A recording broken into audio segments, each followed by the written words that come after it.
Saudara, kita harus tahu tujuan kita ini percaya pada Yesus, dan selama kita ada di dunia ini, untuk apa saudara menjadi orang Kristen? Apakah kita cuma datang bikin panas kursi gereja seperti ini? Kita diselamatkan untuk menyelamatkan yang lain.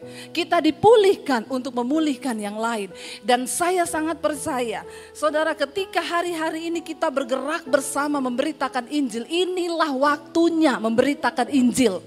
Masa pandemi ini bukan secara kebetulan terjadi, semua seizin Tuhan. Dan ini adalah waktunya, waktu yang tepat untuk kabar baik itu diberitakan.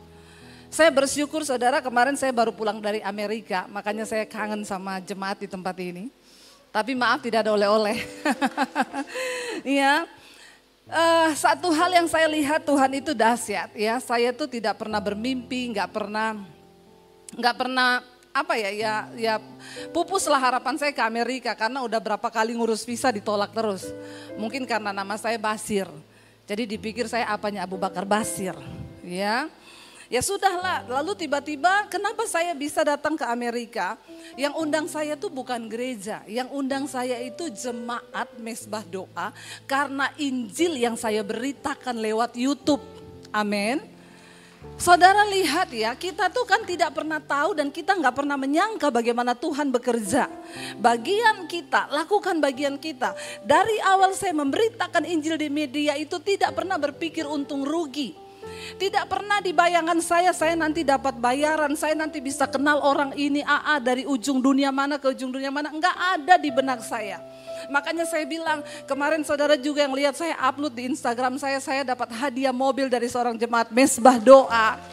Ya, itu tidak pernah terlintas di benak saya. Dan saya terharu, dia bilang gini, Bu, saya minta maaf, saya mau membelikan, Tuhan menggerakkan saya membelikan ibu mobil karena saya dikuatkan dari setiap firman yang ibu sampaikan.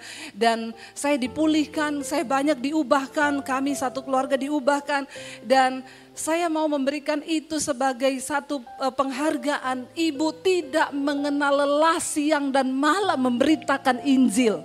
Loh, apa yang tidak pernah kita pikirkan? Apakah pernah itu saya minta sama Tuhan? Enggak. Tetapi Tuhan tahu memberikan sesuatu kepada orang yang berkenan kepadanya, saudara. Bagian kita lakukan. Apa hal yang terbaik, yang terluar biasa yang kita lakukan di bumi ini? Ketika engkau memberitakan kabar baik dan ada orang yang diselamatkan, itu hadiahnya, upahnya itu luar biasa dalam kerajaan sorga. Kenapa? Karena ayat firman Tuhan berkata, sorga itu bersorak waktu ada satu orang bertobat. Ya, bukan hal lain yang membuat sorga bersorak. Lalu saya waktu diundang ke Amerika itu, dia berkata, jadi ini ada jemaat Mesbah Doa. Waktu itu kebetulan ibu ini sakit kena COVID, saudara.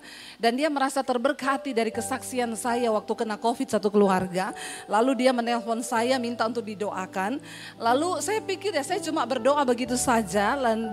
Dan saya juga tidak mengenal orangnya siapa. Ya pokoknya saya angkatlah, siap telepon dari mana aja saya angkat. Setelah itu sudah selesai, saya juga tidak menyimpan kontak mereka. Ya tiba-tiba suaminya datang ke Indonesia, dia bilang, ibu saya mau ke rumah ibu, saya mau beli lukisan di galeri ibu. Saya bilang haleluya, saya enggak punya galeri dan juga tidak ada lukisan di rumah saya. Loh tapi kan ibu melukis, iya setiap kali melukis upload langsung laku. Jadi enggak ada yang di rumah. Yang lagi ibu bikin sekarang apa? Ada 2 saya bilang lah, yang lagi saya bikin belum selesai, ya itu udah buat saya saja itu. Akhirnya saya kasih dan kami berjumpa dan kelihatannya ya ada kecocokan waktu ketemu saya dan suami. Lalu dia bikin grup keluarga antara saya dan keluarganya mereka. Setelah itu bulan Agustus dia telepon, Bu istri saya ulang tahun, kami berdua mau ibu datang dan itu akan jadi hadiah yang paling spesial buat istri saya. Karena istri saya itu ya tidak sembarang mau dengar pendeta, satu-satunya dia dengar itu khotbah di YouTube tuh cuma punya ibu katanya. Wah begitu ya, iya. Waktu dia bilang mau ke Amerika ulang tahun istrinya yang ke-50, dalam hati saya gini, tidak mungkin. Gak mungkin saya ke Amerika. Pertama dia bilangnya Agustus, September saya harus berangkat. Saya jawab dengan santai, saya enggak punya visa Pak. Dia bilang kalau Tuhan berkehendak kan gak ada yang mustahil. Gak ada yang mustahil, saya cuma balas juga gini, kalau Tuhan berkehendak Ya saya basa-basi aja dan memang itu kan perkataan iman toh. Ya kalau Tuhan berkehendak mesti bisa, tapi kalau tidak ya enggak apa-apa. Ya, tolong kameranya itu kalau ambil saya dari sisi yang tidak bikin saya gendut ya. Kata kameramennya, salahkan kameramen lagi emang gendut. Kayaknya pulang dari Amerika nggak makan nasi sih, tapi makan temen-temennya nasi itu loh yang bikin gendut. Akhirnya saudara, saya bilang ya udah saya coba aja Pak, saya akan apply visa lewat online. Kalau Tuhan berkehendak pasti terjadi.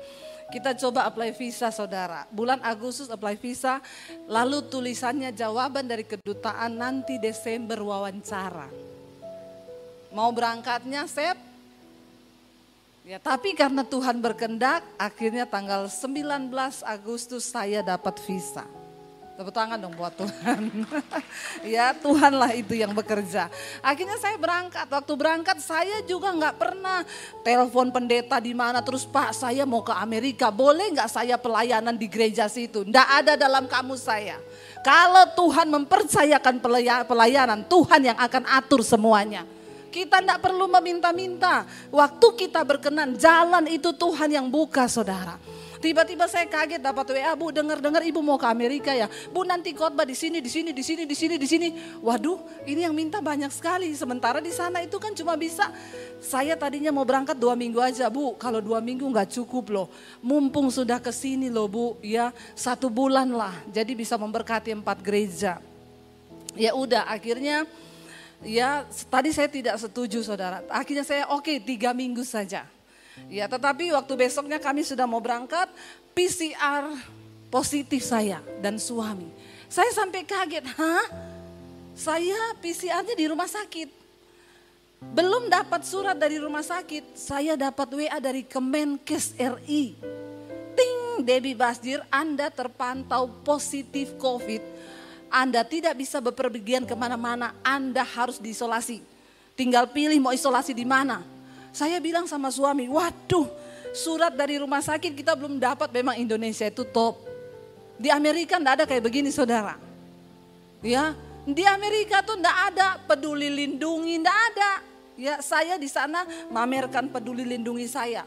Waktu saya lagi di restoran saya hidupin, tiba-tiba warnanya merah. Saya bilang, Pak, di sini banyak yang kena COVID loh. Terus dia bilang, kok tahu? Saya punya aplikasi peduli lindungi. Dia bilang orang Indonesia canggih ya. Iya canggih. Mereka nggak ngerti yang gitu-gitu. Makanya kalau antikris duluan di Indonesia kayaknya daripada di sana. Lalu saudara, saya kabari. Waduh saya buka aplikasi peduli lindungi waktu saya positif. Warnanya hitam. Debbie Basdir, Anda positif. Suami saya juga buka, hitam juga, nggak bisa kemana-mana. Saya kabari ke Amerika, berarti kita tidak diizinkan Tuhan pergi. Ya sudah, saya enggak pergi dulu. Lalu mereka balas, Bu besok coba PCR lagi Bu. Memang biasa begitu, kayaknya salah. Saya juga bingung, saya enggak sakit, saya enggak demam. Kok saya bisa merah loh, positif. Masa saya bintang 3 COVID? Cukuplah bintang 2 ya saudara, jangan sampai bintang 3 loh. Ya kita ini kena 2 kali, yang terakhir tuh varian Delta itu tuh benar-benar suami saya hampir lewat itu. Benar-benar ya akhirnya ya udah saya coba besok, saya datang ke klinik yang lebih terpercaya. Saya bilang, Mbak ini saya kan kemarin saya mau berangkat ke Amerika udah cancel tiket nih. Harus reschedule lagi. Harusnya besok saya berangkat hari ini tapi nggak jadi. Saya mau tes di sini, tapi saya mau tanya yang pertama. Waktu saya misalnya negatif, itu datanya langsung enggak? Online ke Kemenkes dan lain sebagainya peduli lindungi, oh langsung Bu. Terus saya mau tanya standar CT-nya di sini berapa?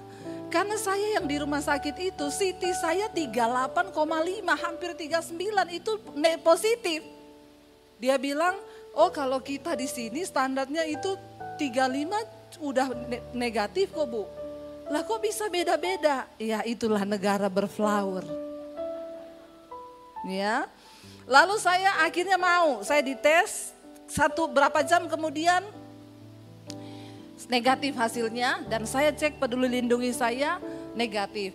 Tapi ternyata karena positif itu tiket dirubah-rubah schedule-nya, jadinya saya harus sebulan di Amerika. Mereka bilang memang rencana Tuhan.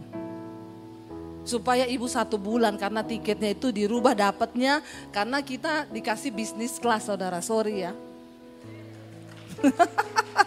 Baru pertama kali ke sana langsung bisnis kelas Qatar lagi yang terbaik. Ya jadi dapatnya pulangnya itu harus 1 bulan. Ya udah saya oke. Minggu pertama saya khotbah di Philadelphia, minggu kedua di New York, minggu ketiga Colorado, minggu keempat balik lagi. Itu saudara tahu dari Atlanta, dari Los Angeles semua WA. Bu berangkat ke Atlanta, saya bayar tiket hotel semuanya. Please Bu, kami rindu untuk dapat berita firman dari ibu. Nggak bisa. Itu dari berbagai state yang ada di sana saudara, saya melihat bagaimana Tuhan itu bekerja luar biasa. Sampai saudara tepuk tangan buat Tuhan. Sampai saya waktu di Colorado itu ada jemaat mesbah doa yang rela terbang 6-7 jam dari negaranya untuk bisa berjumpa. Siapa yang melakukan itu? Apakah karena saya hebat, saya pinter, saya apa? Enggak. Karena betapa indah firman Tuhan bilang, kedatangan mereka yang membawa kabar baik itu. Saya melihat bagaimana saya di sana menikmati fasilitas yang terbaik. Ya sampai di hari terakhir mereka tanya, ibu mau ke Niagara enggak? Saya bilang waktunya kan tinggal 1 hari Pak. Saya akan coba cari tiket pesawat ya Bu. Besok kita berangkat, cuman lihat aja langsung pulang. Cari tiket enggak dapat semua karena pesawat yang ke sana itu hanya 1 pesawat dan dia tidak langsung balik, harus bermalam. Mereka bilang, Bu enggak ada pesawat. Ya sudah enggak apa-apa, enggak usahlah nanti lain kali. Besoknya Bu kita bisa berangkat naik private jet. Saya pikir enggak usah tepuk tangan, biasa aja. Saya pikir cuma Syahrini yang bisa naik private jet. Iya saudara, itu kita datang langsung pulang, cuma nonton Niagara langsung pulang. Saya tuh bilang gini, teman saya bilang gini, Bu dulu tuh Maurice Cerullo pernah loh naik private jet, nggak turun di bandara langsung dijemput mobil. Ternyata saya juga begitu saudara. Siapa saya? Tapi ayat ini nggak pernah bohong, alangkah indah kedatangan mereka yang membawa kabar baik. Saya bilang kepada mereka, Pak, Bu, saya tidak perlu diberi fasilitas yang seperti ini, itu enggak perlu. Saya nikmati yang biasa-biasa aja, enggak apa-apa Ibu. Ibu itu penginjil yang kelasnya dunia. Saya bilang siapa ngomong? Karena saya tidak merasa, saya tuh merasa hanya di depan studio kami yang 3x3. Yang panasnya luar biasa karena itu di lantai atas. Ya, dan saya merasa cuma itu, tetapi dampak dari kabar baik yang kita beritakan Injil. Ada begitu banyak saya mendengar kesaksian orang yang datang di Colorado, ada seorang ibu dia bilang, Bu, aduh sampai dia cium-cium tangan saya. Dia bilang saya berdoa sama Tuhan, saya satu saat bisa mencium tangan ibu dan sekarang terbukti. Saya bilang, ada apa begini? Ibu tahu enggak firman yang ibu beritakan? Dia bilang, suami saya tuh menikah dari muda, suami saya itu selingkuh Bu. Padahal saya ini dulu dari seberang ikut suami saya percaya Yesus. Serasanya saya mau kecewa. Tapi saya bersyukur mendengar firman di YouTube yang ibu sampaikan. Hati saya diubahkan. Saya ini dia bilang sudah lama pelayanan di gereja. Tapi marah di rumah jalan terus, cerewet, tersinggung, berantem sama suami. Makanya suami saya enggak betah. Dan akhirnya saya berubah ketika mendengar firman yang ibu beritakan. Lalu ibu tahu suami saya ini sekarang kena sakit. Sakitnya itu jadi dia kayak kehilangan ingatan. Dia seperti orang gila lah saudara ya, sudah tua. Dan itu Bu, tiba-tiba marah, tiba-tiba ngamuk. Saya ini kalau saya tidak mengerti dan saya tidak tahu kalau saya tidak mendapat firman yang ibu beritakan selama ini, mungkin di hari tua saya nggak bakalan urus suami saya ini. Karena dari muda dia itu nyakitin saya. Tapi karena saya mendengar firman, kabar baik itu mengubahkan hidup saya. Melepaskan segala tawanan-tawanan dosa dalam hidup saya. Sekarang saya bisa mengasihi suami. Dan dia bilang, saya praktekkan apa yang ibu ngomong. Setiap kali suami saya itu jiwanya tidak tenang. Saya cuma berkata, Bu, dia mulai memberontak, itu saya memperkatakan firman. Dalam nama Yesus, tenanglah jiwamu. Aku taklukkan jiwamu kepada Kristus. Langsung suaminya diem. Wow, itu kuasa firman luar biasa. Dia bilang, dan bukan cuma itu, setiap malam ibu berdoa di mesbah doa, yang terikat dengan obat tidur dilepaskan. Ibu tahu suami saya tiap malam tidur harus pakai obat tidur. Tapi sejak saya perkatakan firman Tuhan, sekarang suami saya tidak pernah lagi tidur dengan obat tidur. Tuhan yang menidurkan dia, Bu, di dalam hadirat Tuhan. Saya melihat saudara, bagaimana kita bisa menjadi orang yang dipakai. Kita gak perlu dulu bicara bangsa-bangsa. Saya tidak pernah bermimpi sampai ke bangsa-bangsa. Tapi hari ini saya melihat firman Tuhan digenapi. Dulu waktu saya diusir dari keluarga saya di tempat kos. Ketika saya lagi kelaparan, gak ada uang, saya menangis di situ. Saya dapat penglihatan, saya berdiri di mimbar.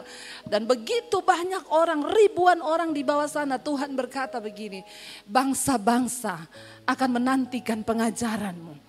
Di dalam hadirat Tuhan saya bilang, yes, waktu buka mata, enggak ada apa-apa, di kos-kosan adanya pakaian kotor. Saya bilang gini, ya Tuhan bilang bangsa-bangsa menanti pengajaran saya, kapan? Saya mau berkata dan bersaksi kepada saudara, hari ini saya melihat bagaimana firman Tuhan itu berkuasa. Dia sanggup melakukan apapun yang diperintahkan kepadanya. Saudara, kenapa membawa kabar baik itu adalah sesuatu yang luar biasa. Saya bersyukur. Ada seorang dokter yang bersaksi kepada saya, Bu, dia bilang, dulu saya berpikir pelayanan itu hanya ketika kita berdiri di mimbar gereja. Dulu saya berpikir pelayanan itu hanya ketika kita terbentur di dalam gedung gereja. Tetapi sekarang saya mengerti, Bu. Dulu dia bilang, saya selalu tertuduh begini, saya nih dokter. Waktu saya setiap hari habis untuk kerja. Kapan saya melayani Tuhan? Tapi waktu saya mendengar firman yang Ibu sampaikan, ternyata apapun profesi kita, Tuhan sanggup memakai kita. Siapa Amos, saudara? Amos itu cuma seorang peternak domba, petani. Tidak ada hubungannya sama teologi. Tapi waktu Tuhan memilih dan melihat hatinya yang takut Tuhan, Tuhan mengurapi dia untuk menyampaikan nubuatan-nubuatan yang dari Tuhan. Saudara, lalu dia bilang begini, Bu, saya baru menyadari, ternyata saya tuh setiap hari bertemu dengan jiwa. Setiap pasien yang datang tuh kan jiwa. Lalu, Bu, saya mulai dengarkan apa yang Ibu ngomong. Ibu tahu di masa pandemi ini, pasien yang datang semua keluhannya kecemasan, nggak bisa tidur, ya ketakutan. Jadi mereka membutuhkan obat tidur, obat penenang. Saya selalu tanya, maaf kalau agamanya Kristen, Bu, saya beritakan firman langsung, Bu, Alkitab berkata, hanya dekat Tuhan saja kita tenang. Ini dokter loh. Dia bilang, saya mengkopi, menghafal semua perkataan Ibu yang saya dengar itu perkataan firman. Saya ucapkan kepada pasien saya. Saya bilang, Bu, hanya dekat Tuhan saja engkau akan tenang. Ibu percaya sungguh kepada Tuhan hari-hari ini. Fokus cari Tuhan, Bu. Lalu dia bilang, obat tidak bisa menolong Ibu. Tuhanlah yang sanggup menolong Ibu. Dan dia berkata, kalau dia Kristen, Bu, saya doain. Ibu mau gak saya berdoa buat Ibu? Loh, saudara, dia mulai berdoa dan orang itu menangis. Waktu dia menangis, dia mengalami hadirat Tuhan. Dan dia bilang, Bu, rata-rata pasien saya sekarang, karena waktu pulang saya minta nomor HP, saya kirim. Mesbah doanya Bu Debbie saya kirim. Saudara, dengan adanya media sekarang, tidak ada alasan saudara tidak memberitakan Injil. Lewat WA saudara bisa memberitakan Injil. Lewat khotbah-khotbah yang saudara dengar bagus, saudara share ke orang lain. Mereka bisa diselamatkan, saudara. Ayo kita berlomba hari ini membawa jiwa kepada Kristus. Ya, karena betapa indah kedatangan mereka yang membawa kabar baik itu. Dan dia bilang, rata-rata Bu pasien saya mengalami kesembuhan. Bahkan yang bukan orang Kristen pun saya perkatakan firman, tapi saya nggak ngomong ayat. Saya cuma ngomong, Bu, Tuhan itu adalah yang dapat menolong ibu. Ibu berserah ya kepada Tuhan. Dan mereka itu kayaknya tersentuh. Kok gak pernah ada yang mengingatkan seperti itu? Saudara, Tuhan bisa pakai engkau dimanapun engkau berada. Hari ini engkau punya saudara, keluarga, tetangga, engkau punya ya menantu, mertua, engkau punya saudara ipar. Ayo rebut mereka hari-hari ini, bawa mereka kepada Kristus. Itu tugas saudara dan saya. Tetapi sebelumnya, sebelum ayat 7 itu terjadi, ayat 6 berkata begini. Kita baca ayat 6. Sebab itu umatku akan mengenal namaku dan pada waktu itu mereka akan mengerti bahwa akulah dia yang berbicara, ya aku. Bagaimana kita bisa dapat membawa kabar baik itu? Kita harus mengenal Tuhan dengan benar. Amin. Jangan sampai kita menjadi Kristen tapi kita gak kenal Tuhan. Kita gak pernah tahu dia Allah penolong, kita gak pernah tahu dia pembuat mujizat karena kita tidak sungguh-sungguh mempercayai Tuhan. Kita harus mengalami Tuhan baru kita bisa cerita tentang Tuhan. Kita gak mungkin bisa cerita, orang itu kalau jatuh cinta dia cerita saudara. Ya, saya kalau ketemu orang saya cerita tentang suami saya, betapa suami saya itu baik, kenapa? Karena saya jatuh cinta kepada dia. Ya. Tetapi engkau tidak akan pernah mungkin bisa menceritakan tentang Tuhan kalau engkau tidak mengenal siapa Tuhan itu terlebih dahulu. Ayo alami Tuhan secara pribadi. Makanya saya selalu bilang jangan titip doa. Datang sendiri kepada Tuhan. Engkau punya hak istimewa untuk mengalami Tuhan secara pribadi. Engkau punya hak istimewa untuk mengalami sentuhannya ketika engkau sedang lelah. Engkau punya hak istimewa untuk menemukan kasihnya waktu engkau datang dalam hadirat Tuhan. Dan ketika kita dipulihkan, kita bisa cerita tentang siapa Tuhan itu. Saudara, kita punya waktu tinggal sedikit hari-hari ini. Tidak banyak waktu. Mari kita pakai sungguh-sungguh waktu-waktu ini untuk kita mau jadi pemberita Injil. Ini bukan tugas saya saja. Ini bukan tugas Bapak Gembala dan Ibu Gembala. Ini tugas setiap kita, saudara dan saya. Saya berdoa supaya kita semua diberikan keberanian. Saudara harus mulai berdoa. Saya melihat hari-hari ini ya tayangan mesbah doa. Bahkan kemarin ada kesaksian dari seorang anak kecil 9 tahun. Anak itu selalu nonton mesbah doa. Waktu papa mamanya berantem, dia duduk di kaki Tuhan berdoa buat mama papanya. 9 tahun. Ya, siapa saudara yang bisa mengubahkan? Tuhan. Hari ini Tuhan sedang mencari imam di tengah rumah tangga. Kalau dia tidak dapati suami menjadi imam, istri engkau boleh menjadi imam mewakili keluargamu di hadapan Tuhan. Kalaupun suami istri belum bertobat, maka anak-anak akan dipakai Tuhan hari-hari ini. Ayo kita berdoa saudara. Biar Tuhan taruh perkataan firman di mulut kita. Sehingga ketika engkau ketemu orang, teman kantormu, dimanapun engkau berada ada begitu banyak jiwa yang sedang lelah hari-hari ini. Firman Tuhan berkata ladang itu menguning tetapi penuainya tidak ada. Ayo kita berlomba saudara. Sebelum iblis yang menuai, kita berlomba dengan waktu yang ada. Tuhan, aku mau engkau pakai hidupku untuk menjadi saluran berkat-Mu. Di keluarga dimanapun saya melihat ada begitu banyak orang yang diselamatkan Tuhan. Ya, bahkan hanya dengan membagikan mesbah doa. Berapa banyak kesaksian yang masuk orang-orang yang tadinya mereka di hatinya keras, berantem. Dikirimin link mesbah doa, dia balas apa? Nggak usah kirim-kirim sama saya. Yang begini-begini nggak usah. Tapi dia nggak pernah putus asa. Dia kirim terus sampai 1 kali. Dia sakit COVID dan harus dikarantina. Karena dikarantina nggak bisa ngapa-ngapain. Terpaksalah dia buka itu mesbah doa. Malam itu dia dilawat Tuhan, dia mencucurkan air mata. Dia bilang sejak hari itu Bu, hidup saya diubahkan Tuhan. Tuayan banyak saudara. Jangan bilang cuma orang yang bukan kenal Kristus. Orang Kristen sendiri yang perlu dituai masih sangat banyak. Yang belum mengalami Tuhan secara pribadi. Saya yakin dan percaya lewat gereja di tempat ini Tuhan memperlengkapi saudara untuk menjadi penuai-penuai di akhir zaman. Masih begitu banyak kursi yang kosong. Ajak keluargamu. Tidak perlu takut hari-hari ini, mati hidup tuh di tangan Tuhan. Saya tuh orang bilang gini, Bu Debi, saya tuh lihat Bu Debi ya, di masa pandemi ini ibu tuh kayak belalang, terbang terus ke sana ke sini. Loh siapa yang sangka saudara? Masa pandemi saya tuh ke Makassar, ke Toraja, ke NTT, ke Surabaya, ya kemarin ke Amerika. Siapa yang menyangka kalau bukan Tuhan yang memberikan kepercayaan? Satu hal yang saya mau bilang hari ini, kita mau percaya Tuhan tanpa syarat. Ya kemarin ketika saya angkat foto itu di IG, ada begitu banyak orang yang like itu 8.000 hampir 9.000. Yang komen 1.000 lebih. Semua komennya Yesus dahsyat, Tuhan baik, Tuhan baik, Tuhan baik. Ada satu komen yang mengharukan saya. Ada seorang ibu yang berkata begini, waktu Ibu Debbie upload dapat hadiah mobil. Semua komen yang masuk ngomong Tuhan baik.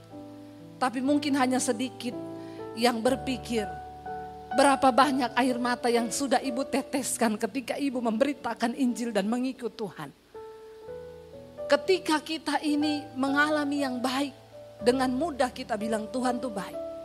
Tapi ketika kita sedang bercucuran air mata, ada di dalam masalah, apakah kita mau tetap bilang Tuhan itu baik?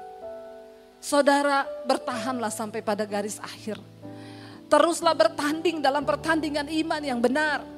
Supaya engkau memperoleh mahkota yang dijanjikan itu. Karena kita bukanlah orang-orang yang mengundurkan diri. Tapi kita orang-orang yang dipanggil sebagai pemenang-pemenang di hari-hari ini. Saya mau kita semua merenungkan firman ini. Para imam musik saya minta maju ke depan. Kita mau naikkan tadi pujian.